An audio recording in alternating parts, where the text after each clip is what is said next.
Vacil Frutta, Adriatica, la Valle dei Sapori, un nuovo mondo alimentare. Avacil di Breda, Treviso. Ben ritrovati al meteo. Prime crepe all'anticiclone.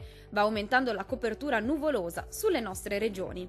Ma vediamo il dettaglio. Sul Veneto la giornata sarà caratterizzata da più nubi rispetto ai giorni scorsi su tutta la regione. Cielo a tratti coperto, tuttavia sarà piuttosto basso il rischio di precipitazioni. Diamo uno sguardo alle temperature previste. Le minime saranno comprese tra i 18 e 20 gradi. Valori massimi in lieve calo, oscillanti tra i 26 e i 28 gradi. Passiamo ora al Friuli Venezia Giulia. Cielo coperto oggi su questa regione, ma il tempo si manterrà sostanzialmente asciutto ovunque. Possibili foschie mattutine sulle aree pianeggianti. Vediamo anche le temperature previste in calo. Le minime saranno comprese tra i 18 e i 19 gradi.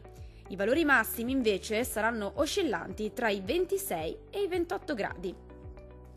Vediamo infine la situazione del Trentino Alto Adige. Cielo parzialmente o irregolarmente nuvoloso nella giornata odierna su questa regione, tuttavia non sono previsti fenomeni particolarmente degni di nota.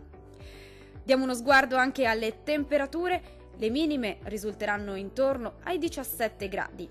I valori massimi invece oscilleranno tra i 29 e i 32 gradi. Dal meteo di Antenna 3 per ora è tutto. Arrivederci al prossimo aggiornamento.